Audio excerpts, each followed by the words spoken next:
and every Monday, 8:30 to 10 p.m. Join host Stephen Semanas and the NRP candidates as they amplify your voice. Good evening, I'm Stevenson Manners, your host of Your Voice with the NRP. It's another Monday. In fact, it's Monday, February 14th, Valentine's Day. Happy Valentine to all the loved ones. To those at home with a nice glass of red wine with their significant others, you can double task. Tune in to Your Voice with the NRP. If you are away at a restaurant having some fine dining, of course, you can use your handset and tune in to the platforms of Von Radio, YouTube, and Facebook to get us live. It's another wonderful day in Nevis, a night as well. Beautiful moon, and so all the best to you. To those of you at home who have decided that every Monday night you're stuck to Von Radio, that you're not going anywhere while your favorite program is on air, we're happy to have you. And of course, those of you in the diaspora, we're always happy to have you. So buckle down, get set for another hour and a half of talk radio with the NRP candidate, Mr. Rohan Alves. We'll take our first break and then we'll be back. Your voice, your voice, your voice with the NRP. This and every Monday, 8:30 to 10 p.m. Join host Stephen Semanas and the NRP candidates as they amplify your voice. Of course, as advertised, our special guest tonight is Rohan Alves, candidate for the great parish of St. George, Nevis 3. I imagine he has had a wonderful day with the girls and the wife. How has your day been, Rohan? Good evening, Stephen. Good evening to our listeners. Good evening to those who join us, as you would have said, on our Monday regularly, and to those who are joining us for the first time. It's Valentine's Day. It's been a good day. As per usual, the children enjoy it more than the adults do these days, and so I am here. Still an hour and a half away. I'll have to make up for that some other day. But it's been a good day, Steve. So good to have you. And of course, the NRP had a function in town today, just outside the Solomon Arcade. Yeah, we held a registration drive under the theme "Love Your Country More," an opportunity to win some Valentine's Day token as well, whether for yourself or someone who you cherish, someone who is dear to you. And we're happy for those people who came out and registered and felt that they needed to love their country more. We continue to impress on our people. The only way to make that significant change and that significant contribution is through participation, and voting is an ideal way to participate in the democracy that our forefathers would have fought so hard for. Now, on this day, of course, we want people to love their significant others, but we also want you to love your fellow men and fellow women, and as Rohan said, we want you to love your country. Too many people in this country vote based on personality, but Nevis at this juncture calls for a greater awareness, a greater political awareness. Nevis has truly lost the momentum, and only the NRP can make Nevis great again. Now, Rohan, as we talk about our fellow men, the parish of St. Thomas's has been hit really, really, really hard over the past couple of weeks.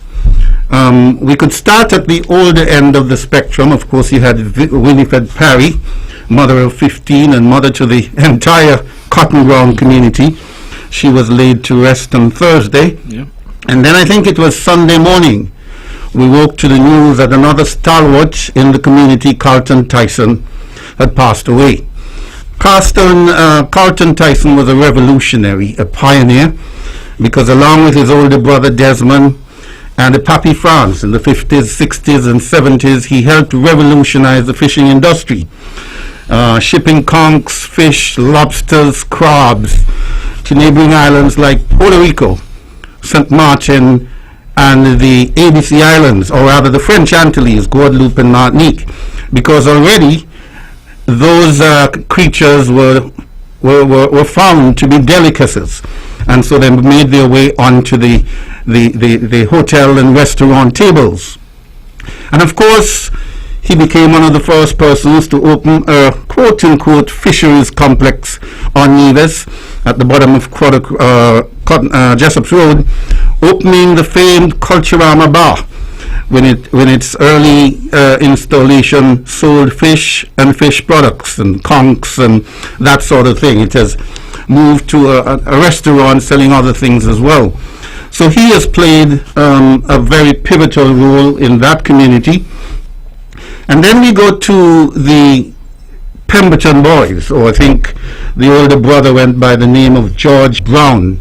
Joe Lewis and his brother Christian Pemberton, they had a double ceremony at the Bath Church on earlier last week.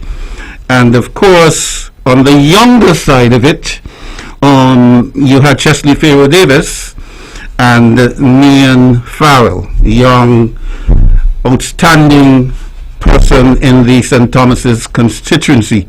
Now, you knew them all, but I saw a post you made about Chesley Pharaoh Davis where you used one of his favorite quotes, "Whole are you pick me on the track." And of course, he was very popular in sporting events and of course cultural events. And you were alongside Mike with him on many occasions. Speak to these persons we lost. You knew them all.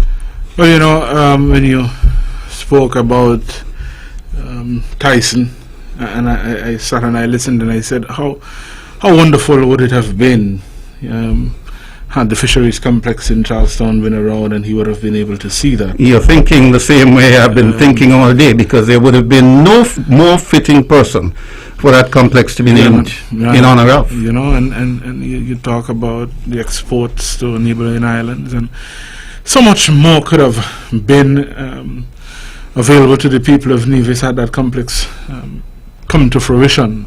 Of course, we would have been able to get certain certification to allow us to export beyond those countries.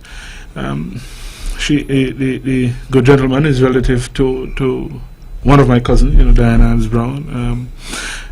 So, it is interesting that we often don't think much about the contribution our fellow citizens would have made, unless it is time for us to, sit in somber reflection on their lives, and we ought to get to a place where we remember people and their contribution while they're alive. It is significant across generations, the contribution the older folks would have made, and death is something, no matter how prepared you are or unprepared you are, the burden of losing the physical presence of someone you love is often too much to bear in certain cases, and so we continue to express our profound condolences to the families. You come to Pharaoh, I would say he was one of those persons that I looked at and loved his energy and his commentary, whether it was culturally or through athletics. And I remember my first opportunity, and I felt, that kind of pride. I said, this is what, Pharaoh, go through and would perform well, and so on. And so I looked at him and I kind of modeled my presentations off of him.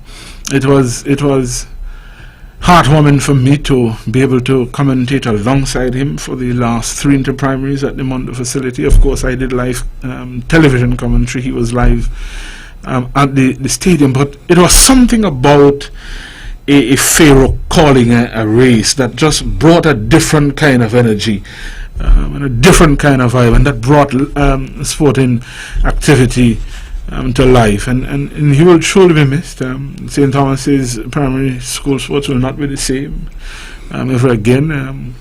You go to sports and sometimes I'm there and always here, but people are anxiously waiting the arrival of one Pharaoh, and so we have lost one. And I just found that particular line fitting.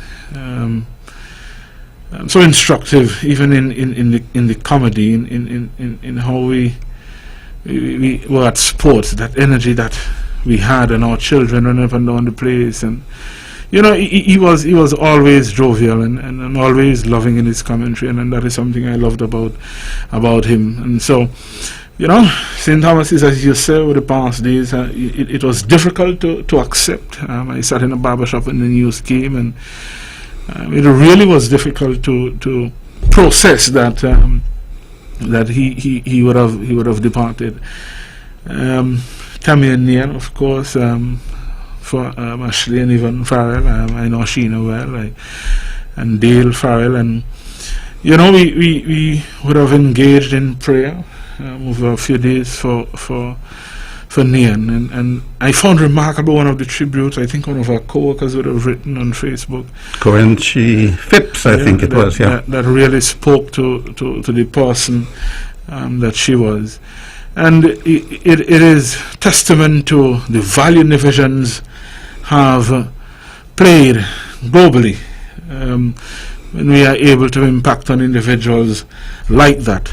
And so it's been a real tough week for St. Thomas's, but I know as a resident of St. Thomas's and knowing we call them St. Thomians, we will gather ourselves and move on in hopes of continuing in the legacy that these individuals would have left behind. And so again, our thoughts and our prayers are with those who find it difficult at this moment. St. Thomas is strong, great parish, and you got to hold it together. Yeah. You've been a leader in this country for a long time. Others will soon follow, and our hearts go out to you this evening. Rohan, we are on your time, but I'm sure you will agree with me if we could open the lines just for a few minutes, so that the people of St. Thomas's and the people of Nevis generally could unload, expressing their sympathy to the Pembertons, the Davises, the Farrells, the Parry. So we'll take a break. And one of the things I found during all of this, the number of deaths, is that the focus has shifted very heavily onto our healthcare system. I know you have some definite ideas, not only for Gingerland, but the healthcare system, so we want you to share those with us. But we also want to hear from people, giving them an opportunity to exhale, to express their sympathy to those who are grieving, and at the same time to tell us whether they're happy with the healthcare system or whether the priorities of this Nevis Island administration are misplaced. We'll take a break. When we come back, we'll hear from Rohan Alves, and your callers are invited. 469-1616, 469-1700. You're listening to Your Voice in the Community, the show which leads it off on Von Radio on a weekly basis. We'll take a break, then we'll be right back. Your voice, your voice, your voice with the NRP. This and every Monday, 8:30 to 10 p.m. Join host Stephen Semanas and the NRP candidates as they amplify your voice. We're back. So Rohan, first we'll hear about your thoughts of where our healthcare system is at. The party leader was here last week, and she was at pains to point out the many shortcomings. The fact that we had badly bungled the Alexandra Hospital building, which some people boast is 3 times the size of the present facility. But she said that wouldn't it have been better if we had focused on some of those services which are badly needed. The dialysis dilemma is well known, and it seems on a weekly basis the numbers are growing, having to make the trek across to St. Kitts 2-3 times a week. So the focus is on the healthcare system, so we want to hear your views, and at the same time we're inviting calls from the community to extend sympathy to those who are bereaved, and also to tell us whether you think our healthcare system is where it ought to be. Call us now, 469-1616, 469-1700. Rohan Al's our healthcare system. You know, see, that has been top talking point for quite a while for the NRP candidates and divisions at home and abroad. And we have seen where it has taken the short of 5 years to complete a expansion initially to the Alexandria Hospital. Recent times we are now hearing it is a new hospital.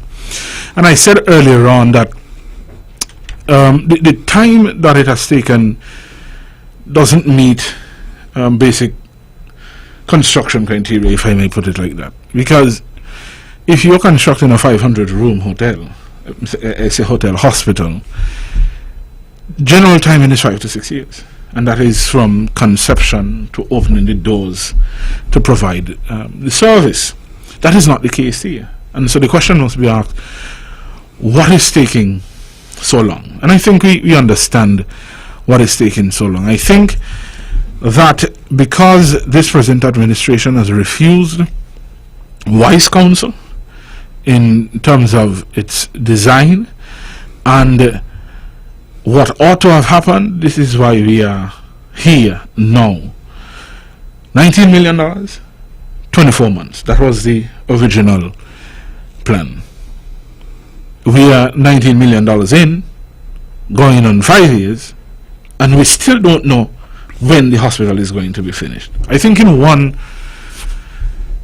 press conference there was a hope that it would be finished by this year. A hope. And there is no guarantee. And I find it interesting because one of the government's rebuttal to the questions and the concerns of the present state of the new hospital was that they had only spent $14.5 million, which meant that they were on budget. And I would like to say that I don't want to say that the individual misspoke or the individual was trying to be misleading. The question should be asked: we spent $14.5 million. Where is the other $4.5 million? Because if you have the 19, why isn't the hospital completed? What could really be the problem as to why you can't complete the hospital? But further on to that, leadership of this government at one point in time said that the construction was over budget. You know, there was going to be a need for some more. So which is it? Are we under budget, on time, or are we over budget and over time? I would surmise, and I would put it to this government, that the over budget, the over time, and the frustration levels of divisions are increasing day by day. You know, Steve, for me, I understand the importance of the physical structure. But what is more is the human impact that is totally missing from this project. What would this project have meant to divisions? It should have meant the provision of a wider array of services that in today's world are considered basic. And it would have helped us in our human index and in our ability to move in terms of our developmental status. And so that is where I am more concerned, because now you would have rightfully said we have to travel, albeit to Bastia, for dialysis treatment, when we are all aware of the known fact that we had dialysis machines here in Nevis that only required the connections, and that people would have been able to get dialysis comfortably. And we all know that comfort is critical in care. And when people are comfortable, people do better in terms of their recovery. And that doesn't happen. And how much more you could have saved a small island in terms of having to pay to go across the St. Kitts. It is disheartening to note that people who parade around with thoughts of caring and slogan of people matter more would willfully, deliberately, cold-heartedly refuse to operationalize services that would be to the benefit of the people they're asking to return them to power.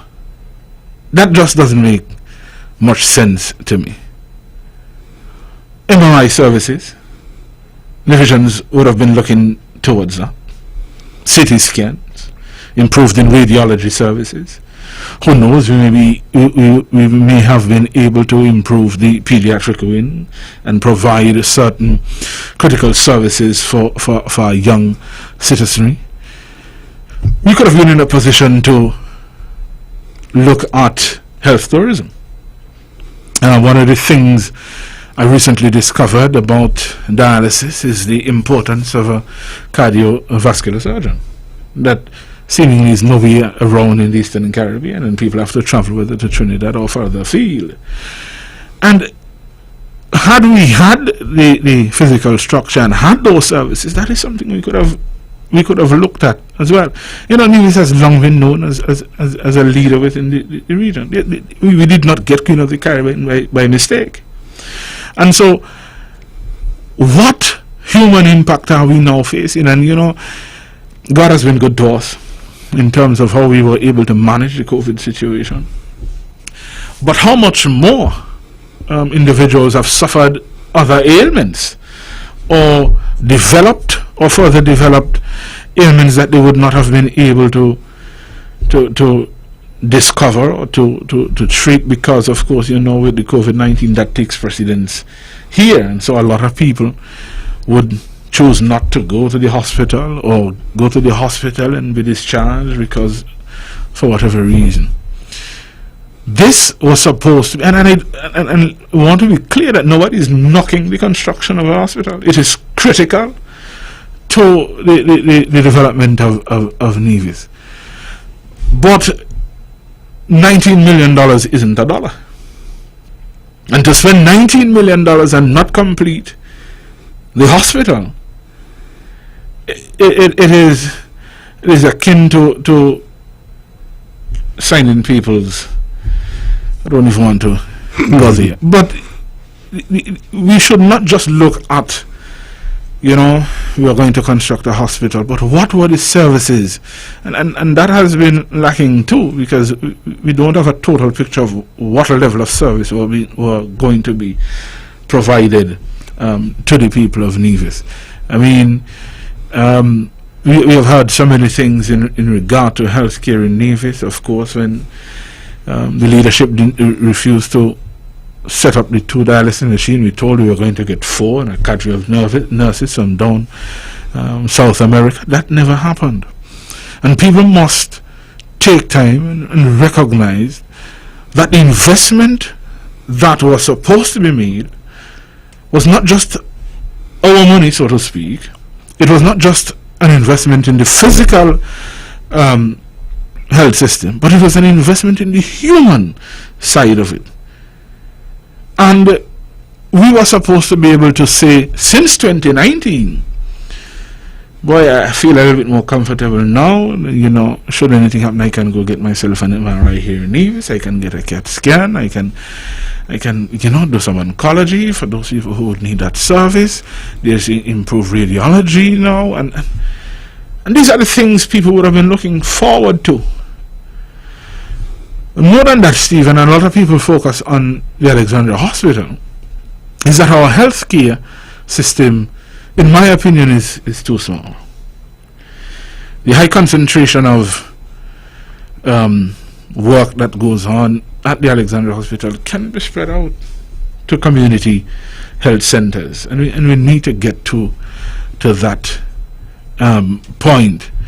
In 2022, I still don't understand why we don't have another facility, whether it is in St. James or Gingerland. Of course, I am going to plug for that in Gingerland. Some people call it a polyclinic, what have you.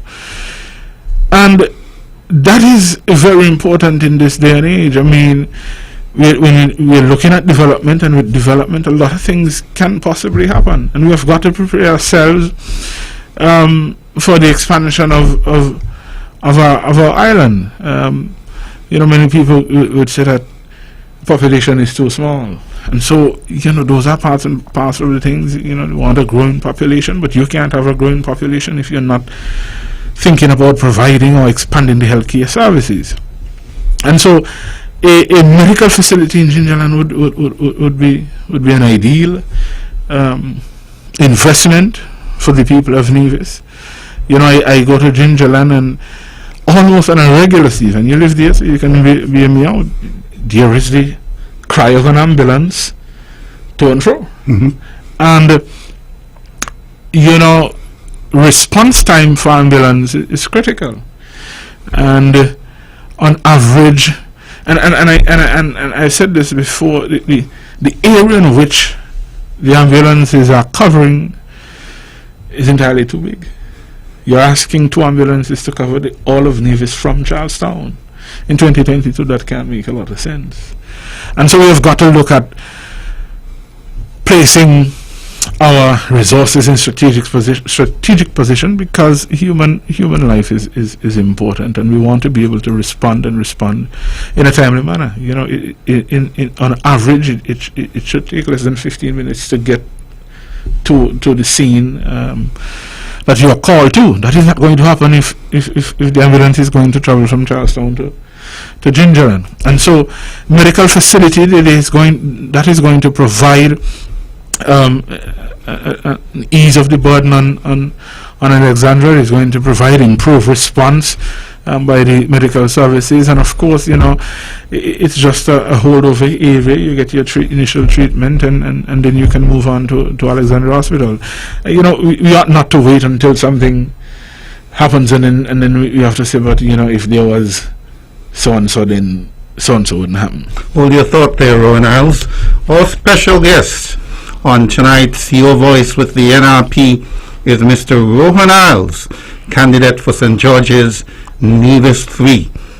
And of course, you can join us, 469-1616, 469-1700.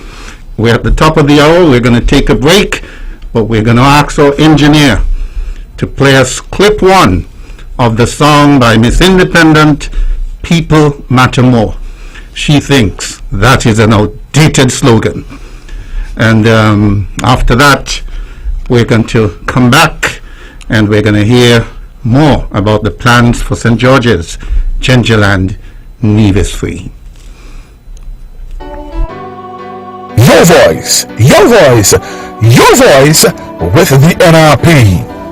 This and every Monday, 8:30 to 10 p.m. Join host Stephen Semanas and the NRP candidates as they amplify your voice.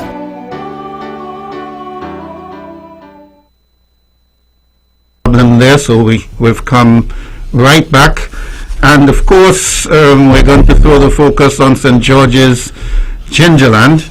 And throughout the program, your calls are invited. Tell us about your experiences with the health system. Extend sympathy to the grieving families around Nevis. Rohan, for a very long time, Gingerland St. George's has had an old health centre on Main Street across from the Gingerland, close to the Gingerland Primary School. And then they've taken over the Hard Times Community Centre. You have spoken about a polyclinic. What would a polyclinic for Gingerland look like? See, my general thought here is wide-ranging facility, so to speak. I would like to see, and I must say, Steve, that this, when I speak of any ideas for Gingerland, it is not just me. It is in conversation with the people and what they think is important to them. And so we're looking at a facility that would house a medical facility, as I would have said, an ambulance, Of course, we would have said that a fire and rescue or fire tender would be appropriate as well. We would like to integrate into that single facility the dental unit. We want to have an office for social services. We want to be able to have, I think, is ear and nose and eye and those kind of things as well. Along within the same compound is going to be, or we would like to have a small business development office as well. We're really just trying to decentralize a lot of things that people generally would have to go to town for, and in conversation with people, they're quick to share with me how these things were all there at some point in time, and with that it just gives me great impetus to want to see those things return, but at a level that is fit for the times we're in, fit for purpose, and that it is fulfilling the needs of the people in the constituency. Of course, Steve, we continue to express that we understand that Gingerland and Gingerlanders are desirous of quite a bit of development, and what we have been saying is we want to do it systematically, we want to do it properly, we want to ensure that we are hitting the right notes at the right time, and that what we are doing meets the demands of the people at the particular time. And so we are not in a rush brush to just do things. We want to be able to say, well, all right, this can wait 2 years, or that can wait 3 years, and this is important now, and that will come in consultation with the people, and that has always been my platform. Nothing I will do will be done outside of the people of Gingerland, because it is important for them to understand what is happening, and for them to have the input in what is going to happen, and that they can feel a part of the process. That is, in a sense, what governance calls for. For too long we have dealt the top-down approach to leadership, and governance, be it a difficult prospect, requires us to listen to those people at the grassroots level. They're the ones who are actually feeling the day-to-day struggles.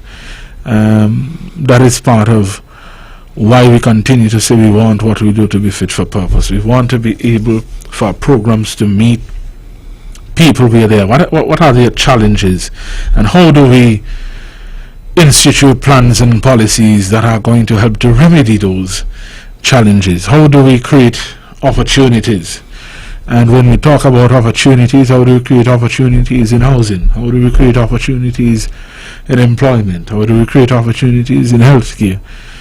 And the list goes on and on. How do we create opportunities in sports and athletics? And we want to be able to properly execute plans that are going to deal with those issues.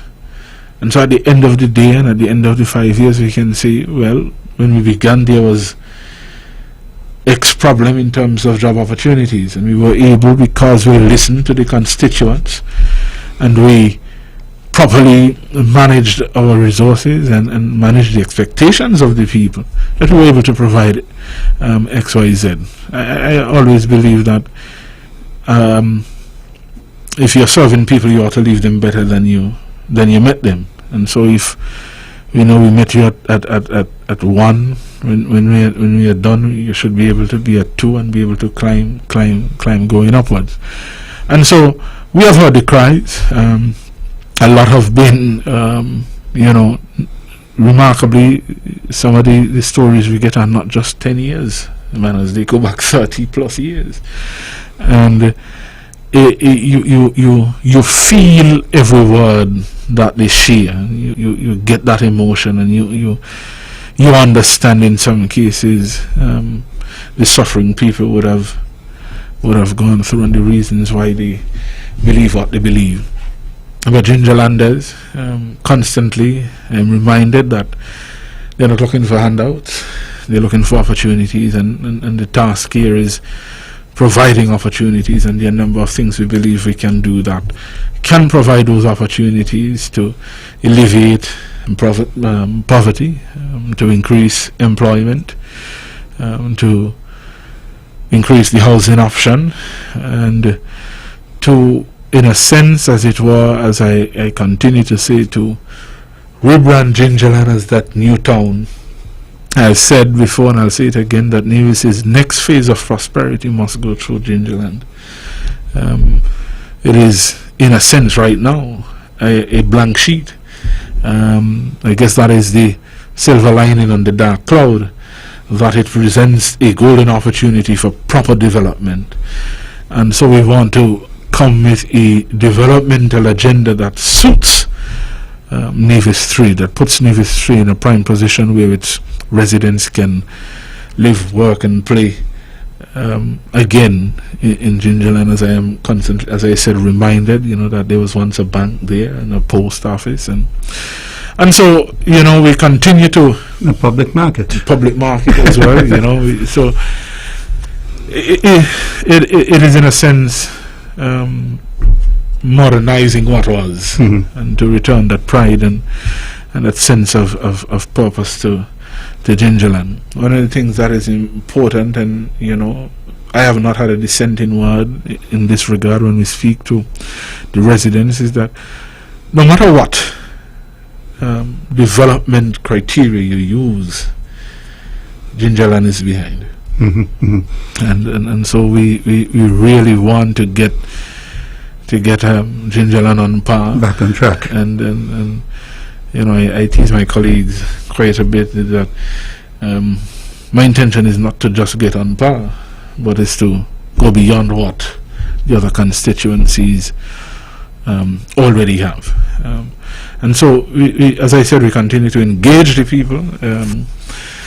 We are heading to Hanley's Road, and we're looking forward to meeting the people there in Hanley's Road. Steve, my thing is really that the more I hear from the people of Gingerland, the clearer understanding I have of what is needed. Hold your thought there, Rohan. I think we've got our first caller. We lost that caller. I'm sure the caller will be back. Now, of course, Rohan, as you said, Gingerland, my hometown.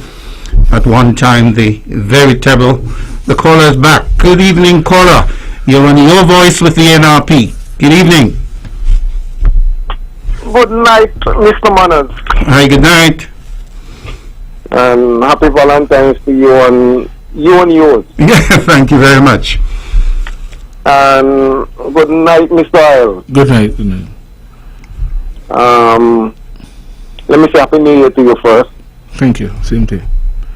And then let me say Happy Valentine to you and yours. Thank you. Your consistency.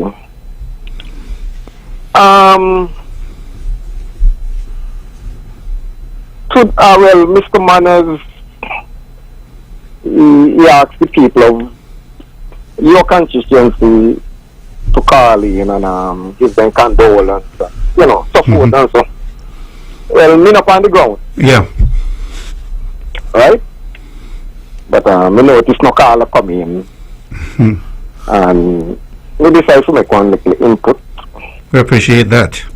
Yes. Mr. Isles, this is the first time I'm talking to you. I don't really know you, but to me, as listening to you to and speak out, and you're a special guy.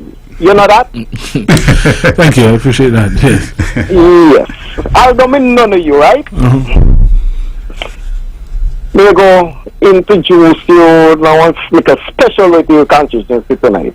Would you give me that opportunity? Sure. Sure. Right.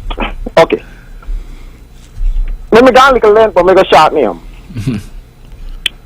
Now, Rowan Isles, and we see that your parents,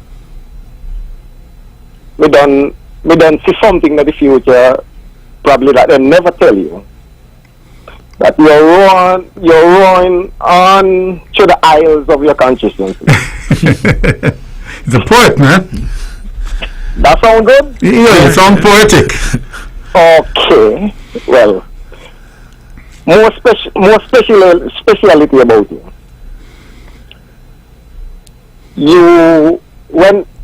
If you and J.D. Keynes make the launch and speak out for this program, and the first night when introducing the candidates, the roses come, but the thorn did not come that first night. Right or wrong? You're right. Exactly. But the people of Ginger Land and your constituency will feel specially tonight. Mm-hmm. Then you'll make one other assumption. Well, one come at a time now, and the roses come again. And then the night when you come, you did not show again, and the leader show in your place. Yes, that was last week. Me actually glad that you did not come that night. Because me get to hear something from your leader that although me hear she before, me never hear before. And me actually make one name for her. Can I launch her name on your program? Certainly. The cool ruler. Sounds like Gregory Isaac, the cool ruler. Cool ruler. Yeah, calm, cool, and collected. Yes, and tell her don't change. And me hear again from her like one compassionate cry. You ever hear that from her? Johnny Scares. One of her themes is Johnny Scares. And she has shown that in the time she's been on the ground. Okay, alright. But hear the special thing about you now, Mr. Yes. On one night when you're supposed to be cruisy, you leave your cruisiness and come to your constituents. And a Valentine's night, I'm sure you're married, right? Yes, I am. Right. You leave all that behind and you come. So it's your caring for your constituents. Yes. So guess what? Me love when you say tonight that the plans that you bring here is not actually yours, is you and your constituency. That means you tell me that I are going to work together. Yep. Right? As me tell people over and over, when you know your constituency, you don't have to wait for a date to hear when the election call. And when the date come, you don't have to campaign, because what happen, you already know your constituency. You get that? Yes. So stick with your constituency. Yes. Alright, good advice? Yes, yes.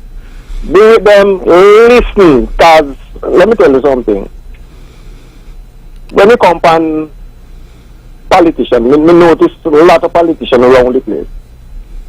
Then come with them plan. And you know something? You know the biggest mistake they make? They not listen. One good leader listen. Yeah? Yep. And you listen to the look. The little man on the street where no name, where people not look on, because a lot of people then look on the higher class people and them. You get me? And the Mr. this and the Mr. that. Look on the little man on the street where you don't even got no name. Because you see, when you go to the polling booth, Mr. this and Mr. that X only one. Are the same X when the one that you don't want to talk to. You get the point of me, mate? Yes, yes. Everybody on the same level at that time. That is true.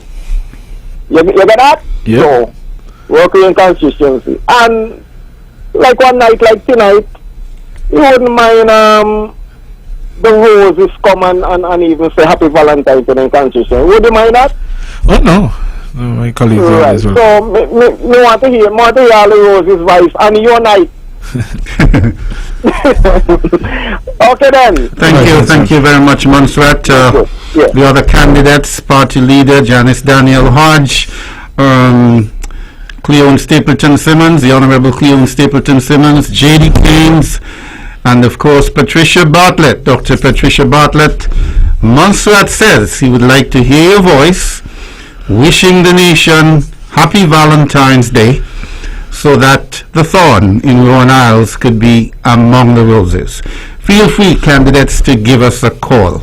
But Rohan, I was saying that Gingerland, my hometown, is a very veritable, for a long time, the second town in Nevis. Some people would say Newcastle, because it had shipping lanes to St. Kitts, etc. But as you said, Gingerland has been left behind. You spoke about the polyclinic. I'm going to give you some time to go down the list one by one. What are some of the other things that the constituents are telling you that St. George's needs urgently?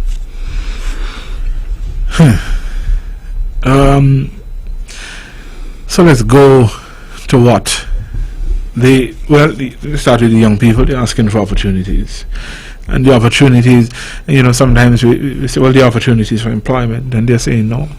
They're looking for opportunities outside of the box, so to speak. And so we talk about opportunities in tourism, we talk about opportunities working for big businesses and so on. And they're saying that is not so much what they are looking at. They're looking for opportunities in what is happening currently in the world of work. And when I say that, I say that to mean that in the past two years, billions or trillions were made in information technology, AI, artificial intelligence, technological research and development.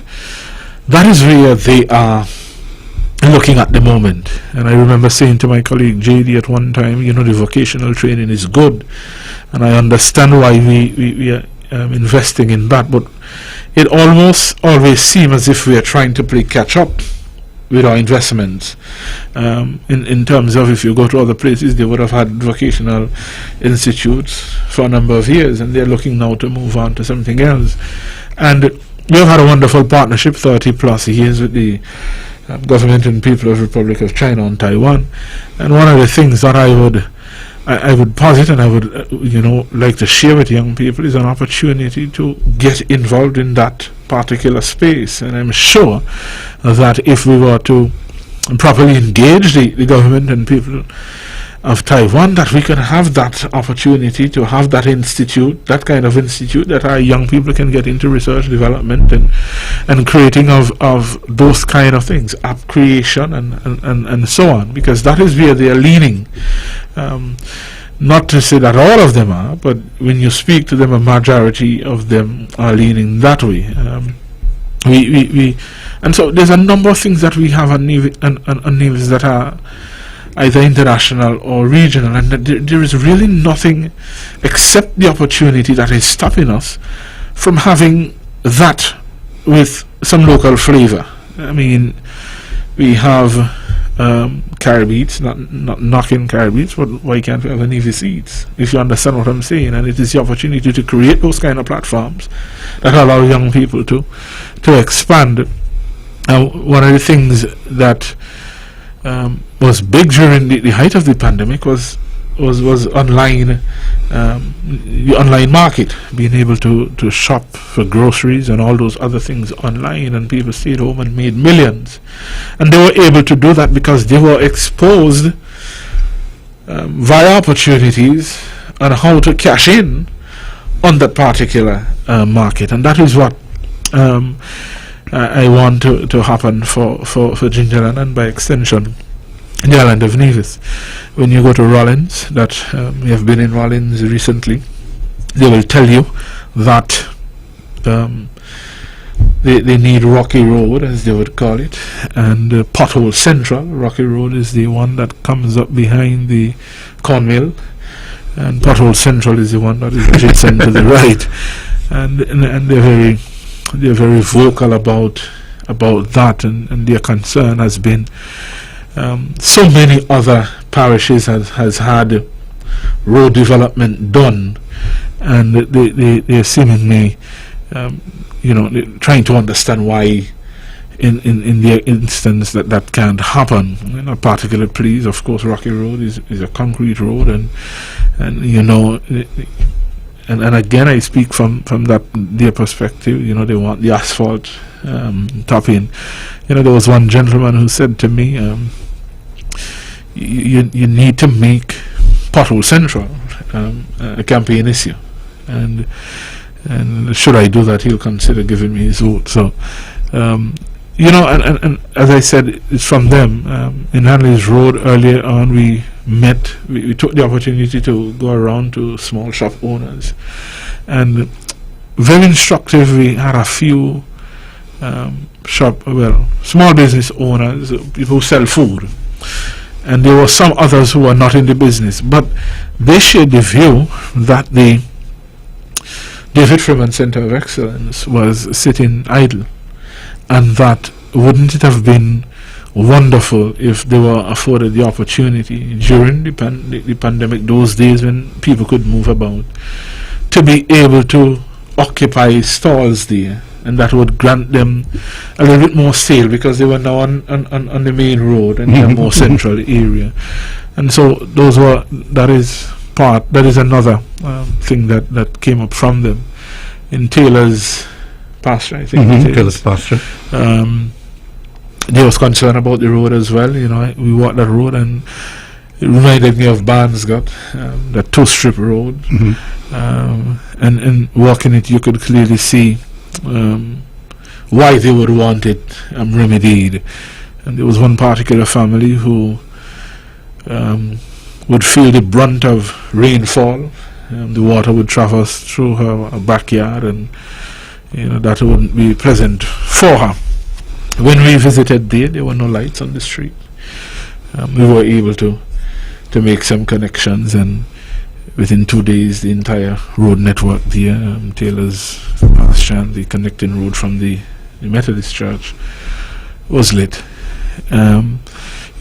Steve, for me, whether it is done by me or as a result of pressure being brought to bear, for me it really doesn't matter.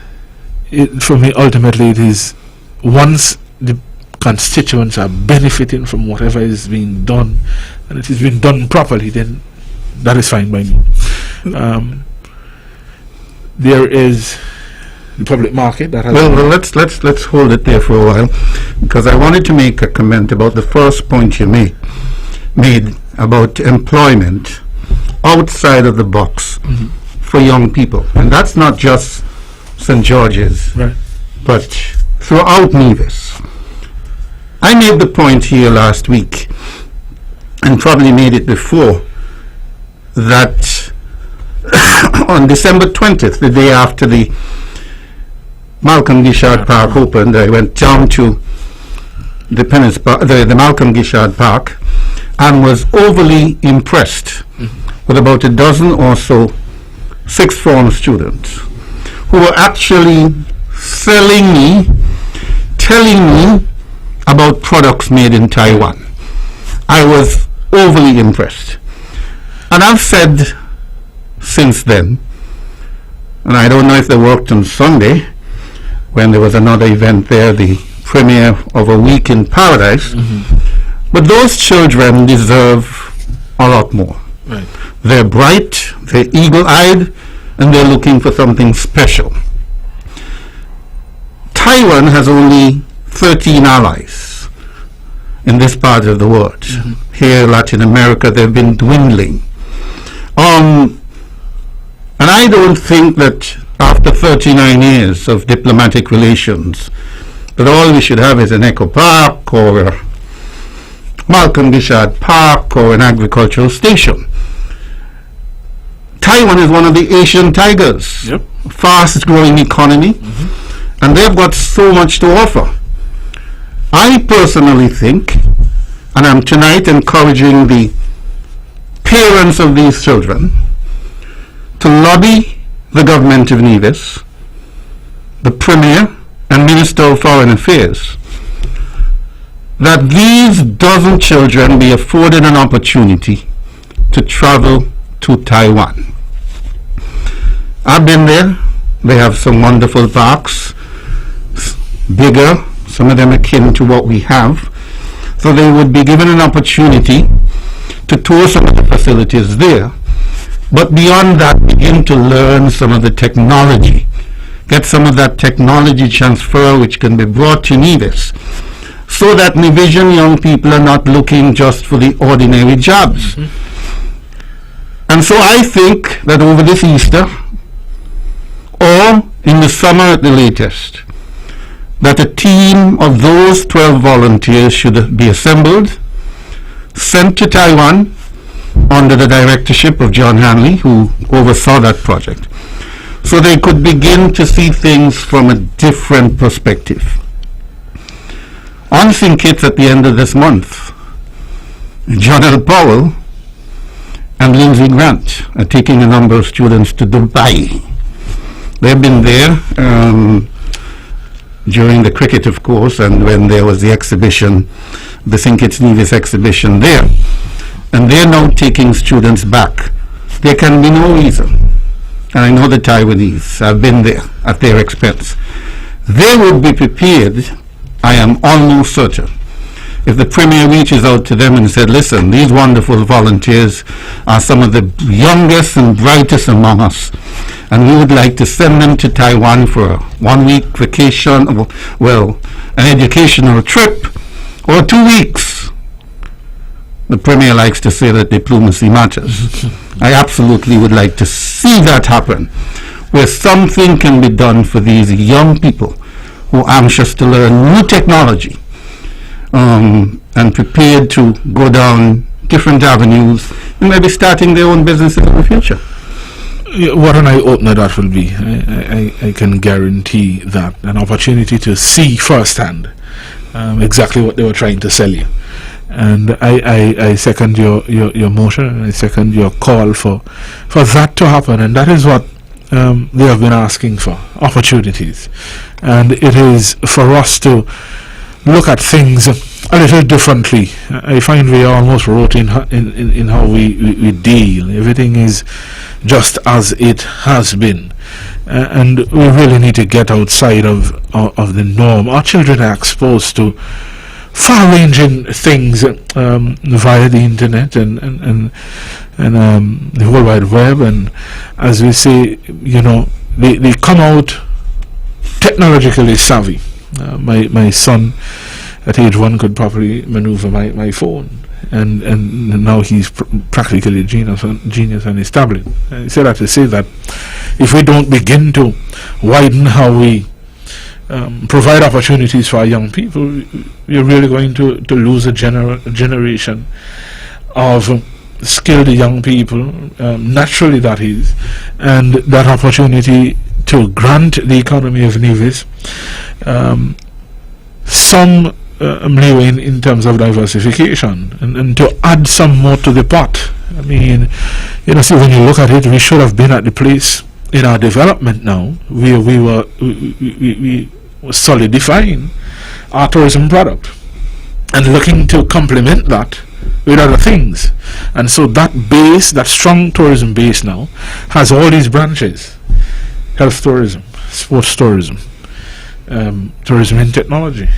And I think we have seen how our leadership is almost afraid to explore opportunities, and that fear of exploring opportunities is limiting our young people's opportunities to develop and to grow and to move beyond the scope of what is in this 36 square mile paradise that is Nevis. There's nothing wrong with our young people wanting more than what is, and if the opportunities are there, then it is incumbent upon us, those who want to serve, those who want to lead, those who are called to serve and called to lead, that we do what is necessary to provide those opportunities. And that is what young people have been calling for in Gingerland. I know JD will tell you the same, and Cleon will tell you the same, Pat and Dr. Janice, that we are about creating opportunities. And there's going to be opportunities in a blue-green economy for those people who love the sea, an opportunity to delve into agriculture and those kind of things. And so this movement, this new brand of candidates, we're looking beyond what is normally or what is traditionally an economic base for Nevis. For years we have heard about tourism, and we don't want to get into that because we are high-end and all those kind of things. But the reality is, when you look at high-end tourism, Steve, it's 6 months in the year. So what happens the other 6 months? And so people are supposed to continue to struggle and to live hand to mouth and those kind of things for 6 months, and then you tell them to tighten their belt and to do this and to do that. And our people deserve more, and our people deserve opportunities that are going to allow them to get better paying jobs, and that is going to create a continued prosperity, or as some people would say, generational wealth. That is what I want to begin, that process of having a prosperity that can be enjoyed now as adults, be grandparents or parents, and then be transferred to your children and to your children's children. And there's nothing at this moment that anybody can say to me that can tell me or show me that it is not possible. We are a resourceful people, we are an intelligent people, and my mind, it is simply granting opportunities. I am sure there's this movie and there's a famous quote in there that says, if you build it, they will come. If we grant opportunities outside of the norm, people will gravitate. And we are going to have success stories upon success stories upon success stories. You know, the leadership of this country boasts about a film industry. I look forward to the day when a film industry in Nevis means that directors, writers, producers, sound technicians, suppliers of props are Nevisians. And there is no reason why it can't be so. We have got to provide opportunities, and that is all that young people are asking for. Opportunities to show that they can, opportunities to show that they are capable, and that is ultimately what I would love to see. When I look at my children, Mr. Manners, back then people would say, you don't know what you want to do by a certain age, you should already know what you want to do. I marvel at the fact that my children are yet to determine what they want to do. And that is because I am hoping to provide a wide range of opportunities that doesn't limit them to this or to what is normally there. We have seen people with multiple masters and doctorates and so on. Why can't our children have that opportunity? And then it is for us as individuals who are asking people to put us in a position to serve, to demonstrate that we are willing to go beyond what is now, to provide opportunities, real opportunities, for the people of Nevis, for our young people, and for those that are going to come after us. You see, a lot of people are worried about winning an election. I am more focused on what 5 to 10 years is going to look like for our people. And my train of thought and my processes is how do we get to a place where what we do now lays a proper foundation that whoever comes after us can continually build to a place where Nevisians can say, well, Nevis is really nice. Well, it's 23 minutes to 10. That's all the time we've got. Nevis, you've been extremely quiet tonight. Don't tell me that everybody is out on a date. But of course, We're here, your voice in the community. Our special guest, Mr. Rowan Iles, candidate for St. George's, Nevis 3. Nevis has lost the momentum, and only an NRP government can make Nevis nice again. We'll take a break, and then we'll come back to hear more from Rowan Iles. But the economy is broken, the government stick, and the opposition come and take a seat. The debt is high and employment's low, and it's the poor people who taking the blow. I say we tired, we need a revolution. We just can't depend on vaccination. I say we tired, time to pick myself off the floor. Just remember people matter more. So when you hear them talking bull on the radio, people used to matter more. Whether you red, blue, orange or yellow, people used to matter more. But when they needed us for last election, we were always the first option. But now they in and they comfortable. People don't matter no more. Why? Some people may not like this, but people used to matter more. CCM them made a slogan out of it. People used to matter more. Rowan Iles, the CCM has thrown their own mantra out of the window. No, people don't matter anymore. And I'm asking my technician at about 10 to 10, we line up our second clip if you've got it. But Rowan Iles, you wanted to react to that. Yeah, that song is what, last year? It was Miss Independent, 2 times crowned federal calypso monarch, and it was a song from last carnival, 2021-22. You know, I mean, interestingly, I mean, people, no matter no more. We could go back to 2018. People don't matter anymore when we promised some investment in the El Camino Village Park and never came through on that. And again, the human impact is what is really important to me. Yes, the physical structure is here, but what would that have meant? And that is what we have to ask ourselves. How many young cricketers would have been so happy to go to a venue that is now hosting regional and international cricket and get that inspiration to want to one day step onto that field as an division playing for West Indies, playing against some of their favorite players. People don't matter anymore in that regard. People no longer matter when we propped up divisions and sold them a wonderful story, now an illusion of a music studio for young creative minds, young talent who again would have felt that level of purpose and professionalism and you get that butterfly in your stomach that you're in a studio recording your song and the opportunity to harness your craft and to do better and to improve and to one day, just maybe one day, create a 8 of 100 track. That is the human impact that worries me from all of these promises that never came. And so behind all of these wonderful things and there's a litany of things that should have happened that did not happen. What is that impact now?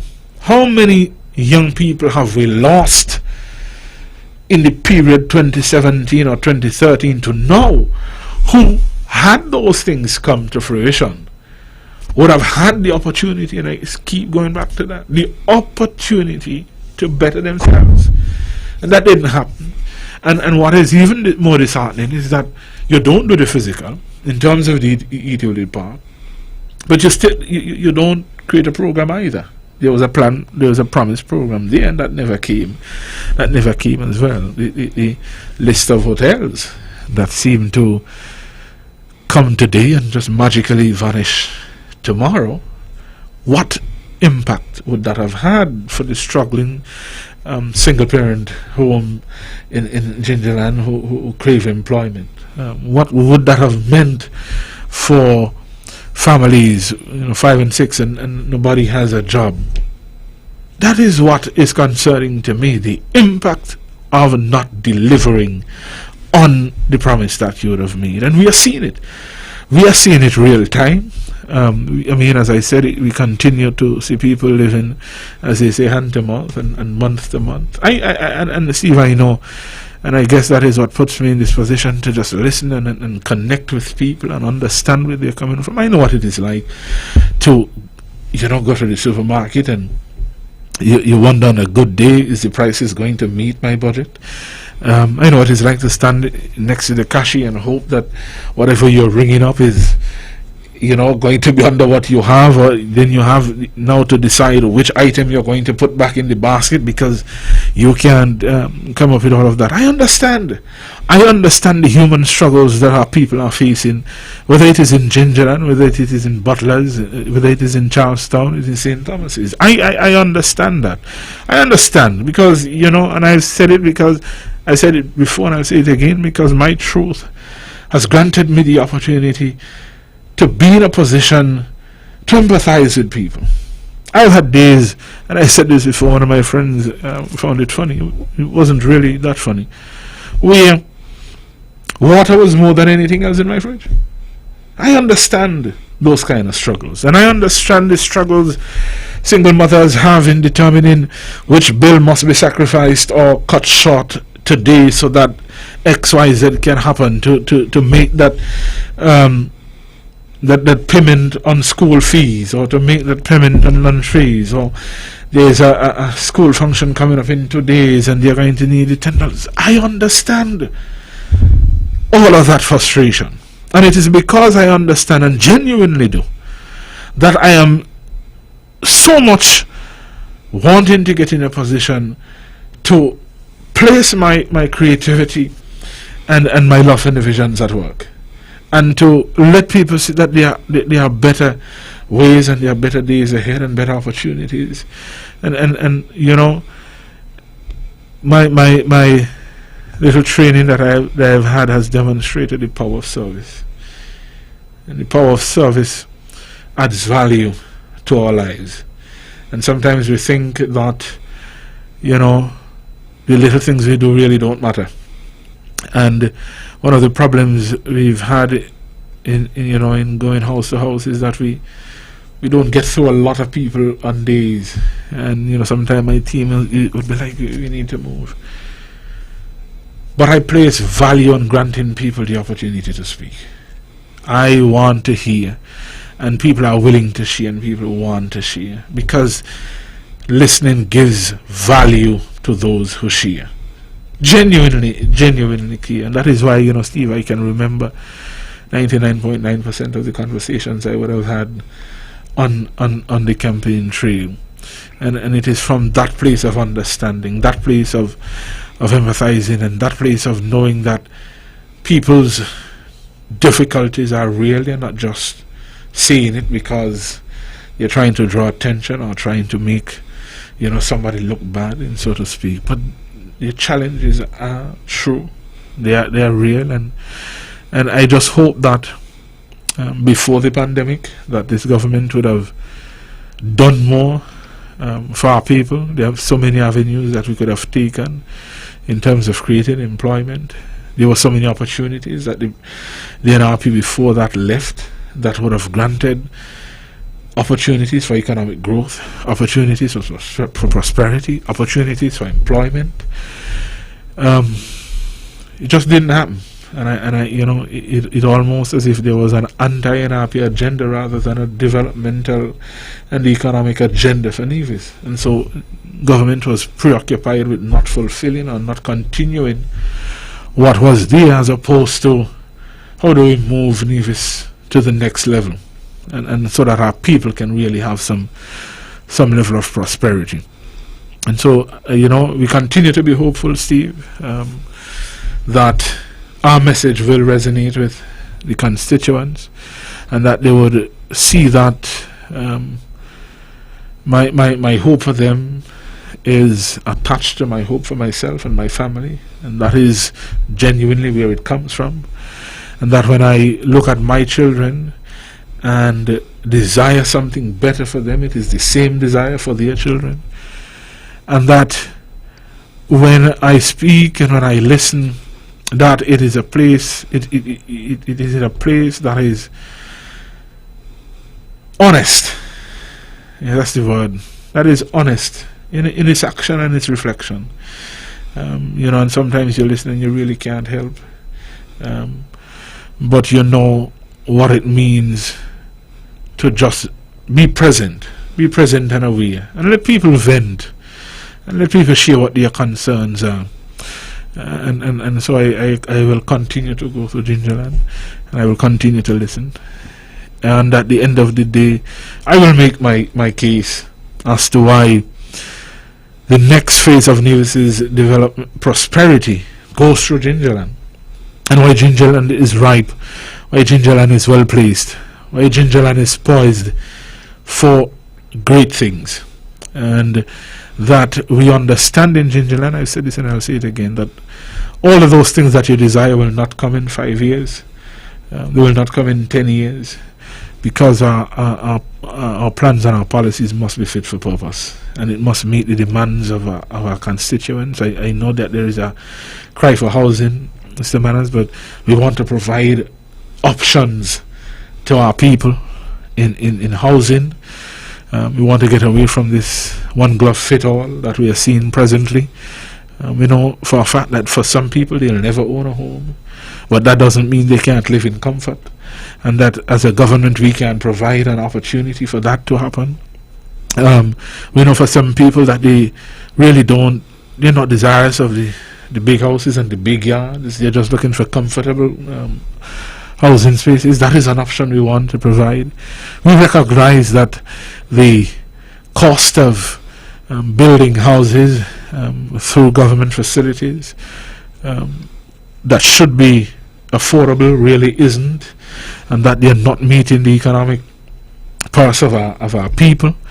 It is disheartening to know that a mortgage is 2,000 plus and your salary is just slightly above that.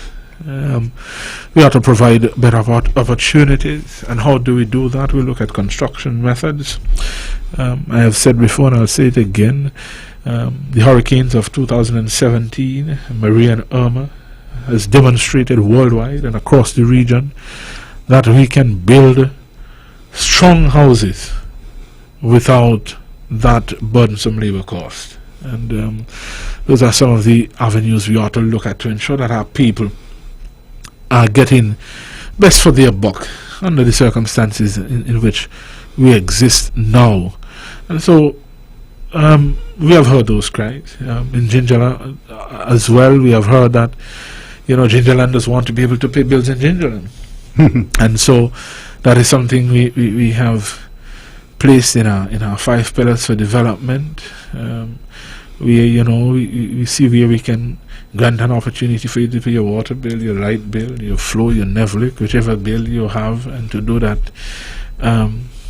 in Gingerland. Of course, having conversation with one individual, he said to me, listen, you're going to have to change the mindset though.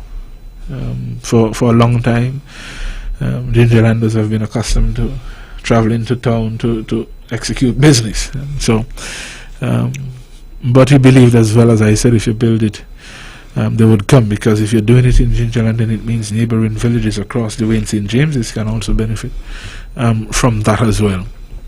And recreation and sports, they continue, youngsters continue to ask, their parents continue to ask for facilities across at the Hard Times playing field and the court that is just across the way. And those are things that one would think would have already been present at the facilities. I mean, you're putting down a facility like that, at least change rooms and bathrooms should have been there. And I'm not asking for somebody now to go and put down 2 bathrooms on the outside. Let us purposefully think about what we are going to do and attach programs that are going to elevate the lives of our people, rather than just seeking to put down physical structures, what are programs we are going to, and the number of programs that we already have identified that would be beneficial to the youngsters in the area. And so we continue to listen critically. One of the ideas that I heard and I thought was really good one is, how do we improve the David Friedman Center of Excellence? And one of the things we would have heard is to add in Gingerland to that facility a museum of Negro sculpture.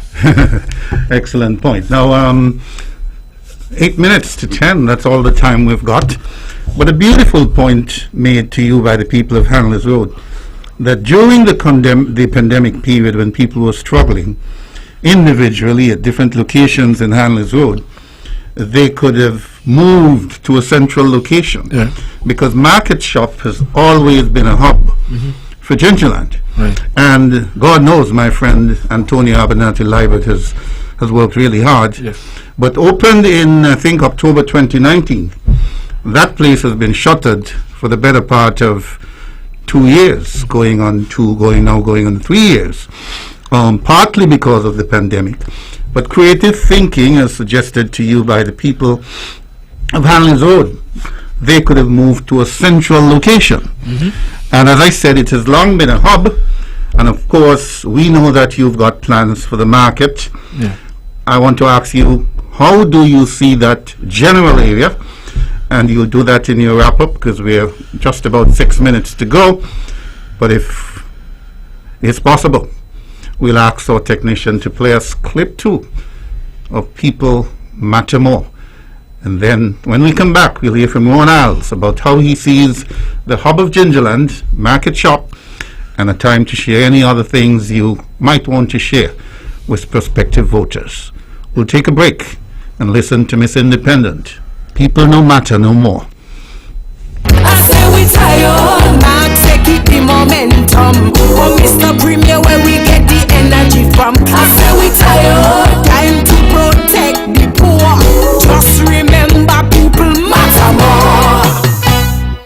Now, we're back and we're on the home stretch. And as you said before the break, a museum at the David Friedman Center of Excellence, adding another component, and of course enhancing what has long been the hub of Gingerland, Market Shop. Yes, you asked what do I envision there in the hub of Gingerland Market Shop, and the opportunities are endless there. If it is going to be possible to add the Museum of Division Culture there, then it becomes a targeted tourism destination, so that individuals can make money in that area. Government can make money in that area. One of the things we want to do is to hopefully to revamp the market, and I've said this before, to couple it now with a food court. And so what we have seen and what we have recognized is that in Gingerland there is quite a bit of young people involved in pastry making, and people who are doing the other food businesses. And this really would have come from that general idea of moving them, time being, to the booths. But in thinking about it, we thought about a permanent spot for these individuals, and so a food court next to the public market, and craft vendors can also have a space there. That is the thinking at the moment, and that generates quite a bit of activity in the area. Of course, we want to be able to as well provide the farmers with some cold storage, so that they don't have to trek back and forth with their produce. One of the things that the food court is going to provide new economic activity, and people from all over Nevis would travel to Gingerland. Of course, it's as we say, new people like new things, but in a sense, people say, man, I don't want to go to town today, we go to Ginger and have a hangout. It's really just about creating an environment and an opportunity. And so all of these things in this place, it creates an economic buzz there. And, Steve, there are so many other things attached to the food court, because, of course, there is the small business incubator program that is going to allow us to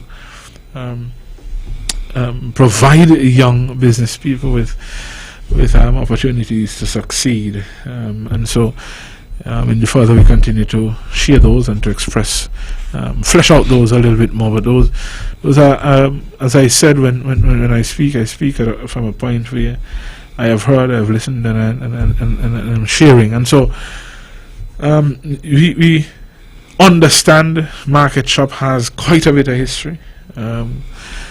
As you said, it was the hub of activity, and with that, it is going to require some real strategic planning and some real purposeful, intentional thought process in how do we maneuver things into place so that it's not just a hub of activity for Gingerland, but a hub of activity for Nevis, and to ensure that the environment is safe as well, because you don't know how traffic flows there. But all of these things are possible, Steve, and they're possible with an NRP government. Of course, as I said before, these are things that requires developmental thought processes, so that our people are not thinking that these things are going to happen overnight, but we are happy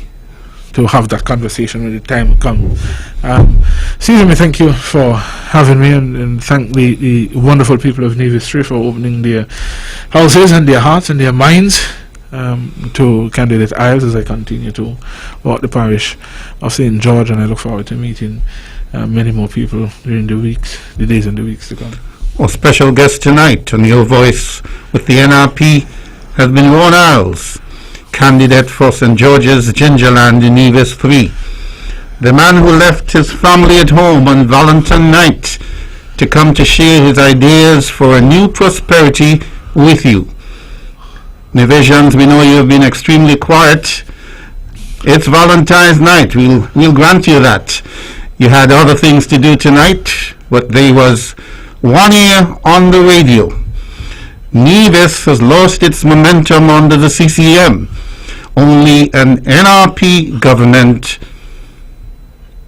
can make Nevis nice again, because the incumbent government has got to a point where they made it abundantly clear that people don't matter anymore. Technician, let's go out with clip 1.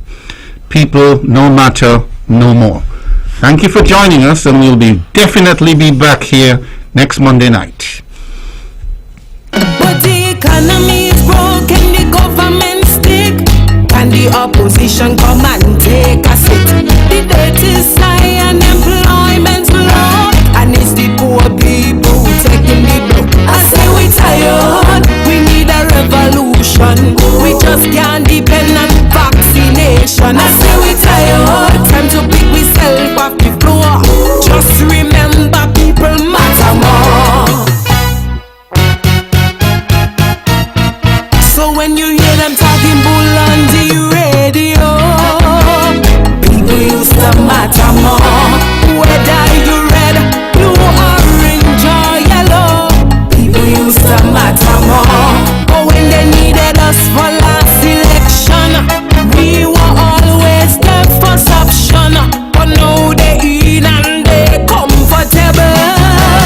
People don't matter no more. Boy, some people may not like this, but the views and opinions expressed on the preceding program were solely those of the participants and do not necessarily reflect the views of the Nevis Broadcasting Company Limited or its advertisers.